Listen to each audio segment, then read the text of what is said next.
Kumusta mga kabibo? Nandito na naman tayo sa isang panibagong exciting na episode ng Kabibo Project.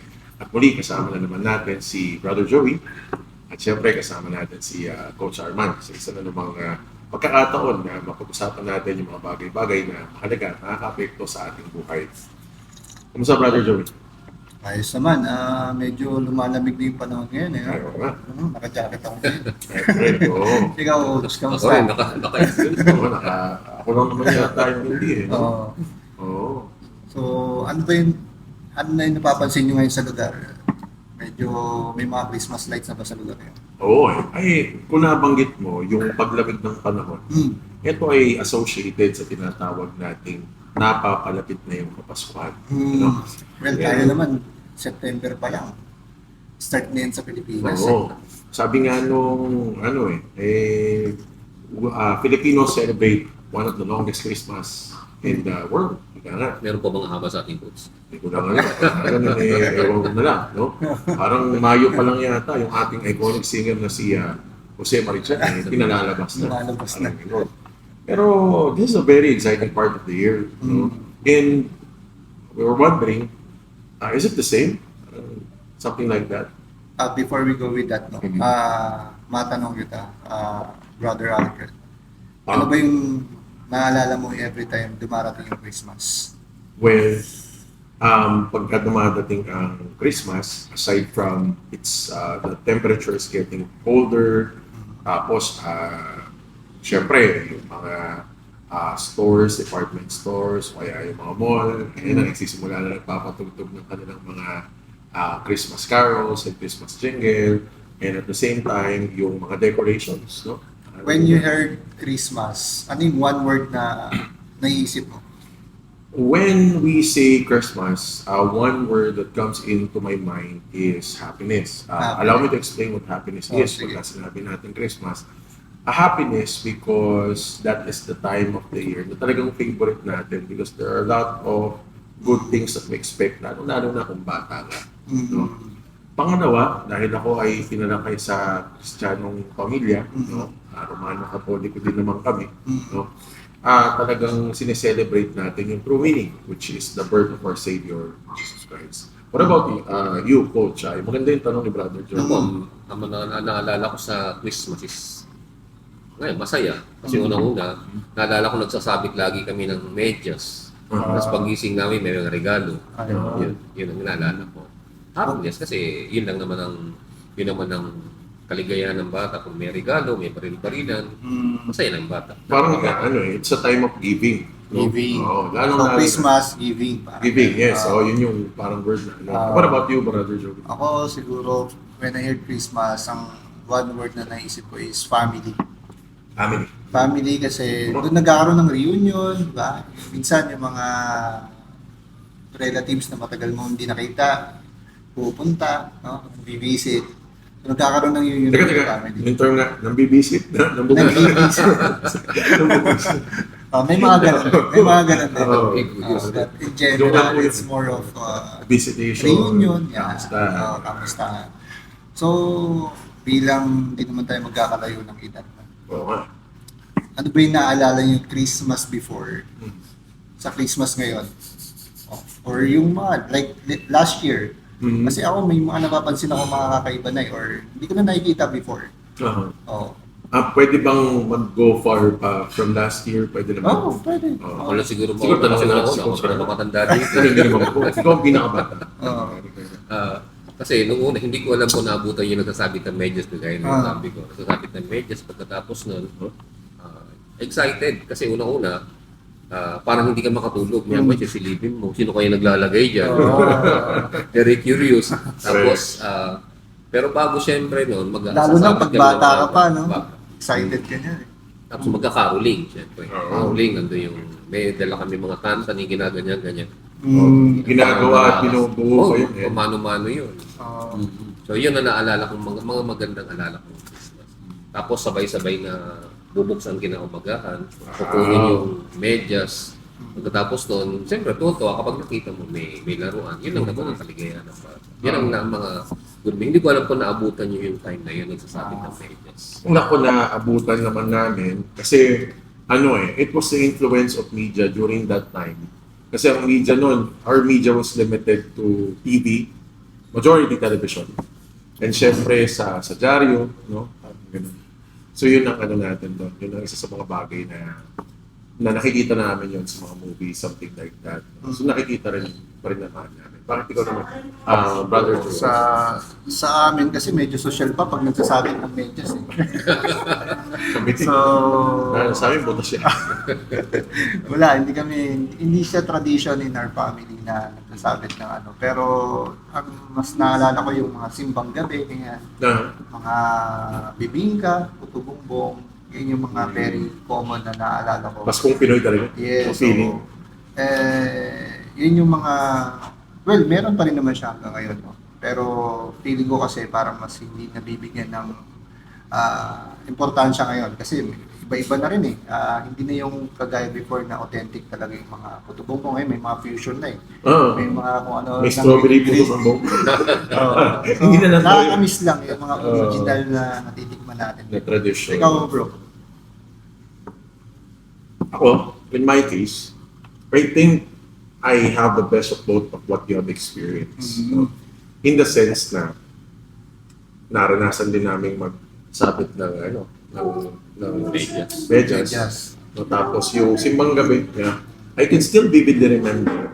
Diba, back then, we were like 4 in the family. Tapos, 10 o'clock pa lang, yung das na simba. Ang ginagawa namin is, wala kaming car, wala din kaming jeep. So, meron kaming bike. So, ang lalaki namin, kasya kami dun sa single na bike. So, nakatingin lahat ng mga kamag-anak, mga kapitbahay Masaya no, namin. masaya na. Oo, pero masaya, no? Maraming ang panahon and everyone is happy, no? And syempre, may mga nataon, may mga kamag-anak kami who are working abroad and we're particularly waiting for what they have for us during that time, no? Siyempre, expected na talaga siya every Christmas. Oo, expected na yun, no? Kaya sabi ko parang ngayong panahon na tayo ng tito, tita, wow, parang gano'n, tayo na pala yung nas. Pero again, that is a matter of giving and that's the idea of Christmas, no? You're giving no, to the people who need it the most, no? Tapos andyan din yung syempre Christmas party. Diba? Sa Still school. now naman, meron yan.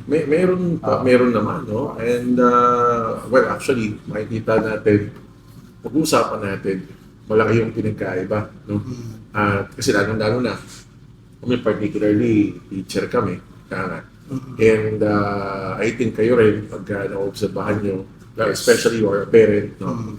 Mga ganun. So, yun, pareho din naman. Yung mga, Okay. So, ano naman yung mga napapansin mo na medyo iba na ngayon? siguro ako lang magsimula doon. Oo. Sa perspective ko, sa naobserbahan ko, sa iba ngayon is, number one, na pagkukwentuhan natin is parang hindi karamihan, particularly sa mga bata, hindi nila alam yung tunay na meaning ng Christmas, ika nga. O hindi nila nakikita yung actual reason why we are celebrating Christmas, which is actually because of the birth of our Savior Jesus Christ. Actually nga, tanongin mo nga kung sino si Jesus Christ, itatanongin, magbibiro pa yan. O hindi mo alam kung nagbibiro eh. Siya ba yung naghati ng dagat? Para makadaan yung mga tao daw. Ayun, mga ganon. So, the thinking kasi is that ang Christmas is about Santa Claus or it's about happiness, na yung happiness ay mundane o parang worldly, parang ganon. And at the same time, parang with the advent of social media, makikita mo na merong greeting na Merry Christmas from our family to yours. Ay, paano pag halimbawa sakto lang yung handa mo. Parang gano'n. Kumbaga, pamungga ng handa. Wala namang mali doon, I think. It's just that, syempre, talagang sineselebrate nila yun. And I find it just okay because celebration of Christmas with the loved ones or with your loved ones is something that we have to be really, really be aware of and we have to give importance to. Kasi nga, lalo na sa party namin, hindi mo alam kung hanggang kayo na makakasama ang family mo. Particularly kami, tumatanda na kami. Yes. Yung tipong yung parents mo, kagaya ko, wala na yung father ko. Masaya naman kami kasi kahit na sobrang napakasimple ng mga bagay-bagay na paghahanda, we were able to celebrate with our parents. And we try to continue that particular tradition. Parang gano'n. So, basically yun sa amin. Okay. Well, sa akin naman, siguro nakikita kong changes, no? Kasi yung kabataan before, like tayo, excited tayo tuwing dumarating yung Christmas. Eh. Like, pag nagsisimba, di ba? Talagang make sure na gigising tayo. And, siyempre, may mga ginagawa tayo during time na sa simbahan, di ba? So, ngayon kasi parang yung iba, not all naman, pero yung iba, hindi talaga sila masyadong interested na to going to church. In the sense na talagang to the spirit of yung simbang gabi. No? Talaga. Oh, so yung iba They're just excited about the thought of Christmas but not the real meaning of yes, so Christmas. parang kita-kits ng mga tropa. So normally parang ganun mas na lang. masaya pa yung reunion. Ganun na lang yung nangyayari. And siguro mas masaya lang yung feeling before kasi mga bata pa, syempre you're expecting some gift. From ano. Ngayon kasi ikaw na yung magbibigay eh. So, stress ka na mag-isip, ano yung regalo ko kaya doon sa inaanak ko, sa anak ko. So, yun siguro yung difference, no? Before and now. What about you, Coach? Anong nakikita? Ano napapansin ko ngayon, since napaka-moderno ng buhay natin, isa mga nakikita ko is yung instead na hihingi ka, lalapit ka sa nino. Ang ginagawa ngayon, magbibigay ng GCash. Actually, mga high-tech na wala na human touch eh. Electronic transfer na lang. Actually, This totoo is- yan. Ako nalulungkot. pero Kasi, Coach, parang may disadvantage. Ikaw ang nakikita mo disadvantage. siyempre, para sa akin, napaka-important yung human touch. Bakit? Kumbaga, makikita mo, nandun ka, makikipag-usap kayo, may social socialization din, social interaction, di ba? At tanongin ka, kumusta naman pag-aaral mo? Eh kung Gcash na lang, hindi mo na matatanong yun. Oo. Mare-receive mo, minsan hindi mo pang alam. Nagre-reklamo na pala dun sa binigay mo. Ano ba yun? 300 ang binigay sa akin, di ba? Pero pag binigay mo, at least may onti pang pretensions na kunwa, satisfied yun pala, di ba? Pero importante ba yun? Ano ba, nagbigay ka ng amount doon sa inaanak mo. Parang, at ba tawag doon? Pamasko. Pamasko. Is it really important kung magkano yung binigay? Kasi, siyempre, nowadays, parang ikaw na rin mahihiya eh. Kung magkano yung bibigay mo. Tingin mo, ikaw, anong thought mo doon? Alam mo, maganda yung tanong na yan. Pero palagay ko, mas makakuha tayo ng magandang sagot kay Coach R. Sige, Coach. Ikaw palagay mo. Yung ganun yung... Tama yan, magandang tanong yan. Yung amount. Kasi minsan, let's face it, no, na talagang merong iba, they're expecting more. Dati And- kasi, 20, masaya ka na eh. Oo. Although we're going to take into account yung inflation, malaki pa yung bento ng tayo ngayon. Pero ngayon, yung 300. Ano masasabi mo po doon, Coach? Na minsan Para sa akin, Coach, unang-una, ninong tayo kaya tayo nagbibigay. Pero ang tinatanong ko sa sarili ko, yun naman pagiging essence at pagiging ninong. Magbibigay ka ng pera, parang hanggang doon lang ba? Diba? Parang nawawala yung totoong essence ng pagiging ninong, di ba? Ang pagkakaalam ko yun sa mga obligasyon niyo is gabayan. Hindi lang basta magbibigay ka ng pera. Pero hindi ko alam kung naalala talaga ng parents ang essence ng pagiging ninong na possibly pagdating ng Christmas, maalala bilang token of appreciation, magpapaalala na somehow nandun yung generosity pagdating ng Christmas. Correct, yes. Yeah. Pero minsan nakafocus na lang sa bagay na financial. Minsan sa ibang bagay na pag may problema yung bata. Di ba, isa yun sa mga obligasyon ng pagiging ninong eh. Dapat bilang ninong, hindi ka lang dapat pagkakaintindi ko, hindi sa financial na side eh. Gagabayin spiritual, sa paglaki ng bata, ano bang magandang. Pero ngayon, hindi ko alam kung meron pa ng gano'n. Minsan kasi ngayon, nakasentro na sa financial. Which is, nakikita ko, okay naman yun. Kasi nangingailangan tayo. Kaya lang, kung dun lang, parang nawawala ang totoong essence ng pagiging ninong. Kumbaga parang magiging ninong ka lang kapag Christmas. Correct. Actually, kung ako naman ang makapag-share, tama yung sinabi ni Coach, segundahan at sangayunan ko. Kaya natutuwa ako doon, kasi meron akong isang kumpare na, well, hindi naman tayo may pera all the time. So, sinabihan ko yung sabi ko, pare, pasensya ka na, hindi mo na ako makakapagbigay. Sabi ko gano'n sa inaanak ko. Sinagot niya ako, brother, walang problema, hindi kita kinuha para sa ganyan. Oh, ang gundo. Ang Ganun ganda niya ako. Ang ganda. Oo, Ang ganda ganun sa niya ako. And he is a good man. And he raised his child the good way. And maayos naman. Ika nga. Tapos, kung maidagdag natin, yung essence o yung gratitude ng isang bata patungkol sa ibinibigay ng magulang, malaking kinalaman yung tinatawag natin pagpapalaki ng magulang. At mayroong part din yung tinatawag natin kultura.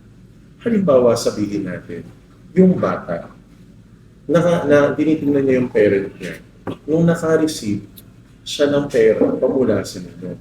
Pagbukas ng sobre, ang sabi ng nanay, ano ba naman ito sa parang ganito? 200 ang binigay. Ngayon, yung bata magkakaroon ng idea na, ay, dapat pala mas malaki ang binibigay ng ninong ko. Ngayon, eventually and unknowingly, part of the subconscious mind, ang nangyayari, yung bata na yun, magkakaroon na ng ganung mentality. No? At sa palagay ko, yung kultura na yun ay naging parte na rin na kung saan yung bata, iniisip niya, Christmas is associated with my ninong. And my ninong, during Christmas, is supposed to give me money. Yes. Yun ang problema natin doon. Now, the thing is that, maganda rin kung nasasabihan ng mga magulang Correct. kung ano talaga ang essence ng Pasko. And at the same time, hindi lang ito limitado o confined yung sa tinatawag natin pagpasko, punta ka kay Which Ninong. is sinasabi yan during the seminar, no? Bago yung binyag. Correct. And Ang problema yata sinasabi eh. yan ng pari. Oo. Paano ba yan? Hindi lahat, alam mo na, hindi lahat dumaan sa ganyan. No? Correct. Which is, tama naman siya. No? Ito ay ipinapaalam naman. Kaso nga lang, ang problema, no offense po sa ating mga kasama at mga kabibo, pag hindi tayo dumaan sa tinatawag nating sakramento ng kasal, ang mangyayari, hindi tayo may inform. Pero, hindi naman, o sa aking palagay, hindi naman ito limitado doon. No? Kasi alam naman natin kung ano yung tama at kung ano yung mali. No? Bata naman tayo, lalo na sa ating paglaki, sa ating pag-develop bilang isang parte ng society, alam naman natin na hindi limitado sa pagbibigay ng pera pagkapasko, ang pagiging ninong at pagiging ina. Okay. Final thoughts? Okay? Ayun, napakaganda ng ating naging usapan patungkol dito. Siguro para sa final thoughts, para sa ating mga viewers patungkol sa topic natin na about Christmas before and now. Siguro kay Brother Jordan. Well, sa akin, lagi natin isipin kung ano ba talaga yung ibig sabihin ng Pasko. It's about giving and pang-alalahanin natin si Jesus Christ during that time. So, for me, very important na magkaroon din ng time to have a reunion for the family gatherings. And sa mga inanak natin, hindi lang dapat naalala natin yung mga ninong or yung inaanak natin during Christmas. Dapat every time yung ibig sabihin ng ninong is pangalawang magulang. Dapat nakagayin natin yung mga inaanak natin. Same thing si inanak pag may mga kailangan or advice, not only financial, no? Dapat nag-reach out din Correct. kung kailangan. Thank you. Brother Joy, Coach Ar. Napakaganda na sinabi ni Sir Joey. Gusto ko na unang kasentro sa pamilya eh. Di ba? Kaya kung titingnan natin sa Catholic, di ba? Pero yun, siyempre, nandun yung unang family, si Jesus, si Mary, at saka si Joseph. Which is napakaganda, konektado, na dapat sa pagdating ng Christmas, nandun yung family. Correct. As much as possible. Siyempre, pag pupunta kapag may human touch na nabanggit ko kanina, na nandun yung inaanak, nagiging kasalo din siya ng family. Yes. Siguro, pag may ibibigay, maganda maibigay yung mismo, nakaharap mismo, at saka magkaroon ng bonding. Magkaroon ng bonding, at saka sa part naman ng mga parent, mas maganda rin kung naipaliliwanag natin ang totoong essence sa pagiging ninong na hindi lang ito limitado sa financial. Correct. Which is, I believe, hindi naman talaga obligasyon. Kung sakaling magbibigay man, kagaya na pag-usapan natin dati sa na hindi gawing obligasyon. Correct. Hindi voluntary. Diba? Pero siyempre, sa kultura ng Pilipino, hindi naman pwedeng hindi tayo magbigay. Nagbibigay naman tayo. Kaya lang, ang problema, kapag hindi tayo bigay, nasa mabanlog ng Oo, totoo yun. Ikaw, Tol. Palagay ko dito sa point na ito, papasok din yung tuturuan natin yung mga bata na i-manage yung expectations nila. And the students or the young ones can manage their expectations if they know what things are, like what really is Christmas for. And sabi, kagaya na nga na sinabi nyo rin, I agree with that, na papasok talaga yung tinatawag natin parenting style dito, na kung saan dapat ipinapaintindi sa bata na kung ano talaga yung essence ng Pasko at kung para saan ito, para hindi sila nagkakamali ng kanilang idea. Ayan po. So maraming salamat na Coach Arman and Brother Joey para sa isang napakaganda na naman at makabuluhang kwentuhan dito sa The Vivo Project.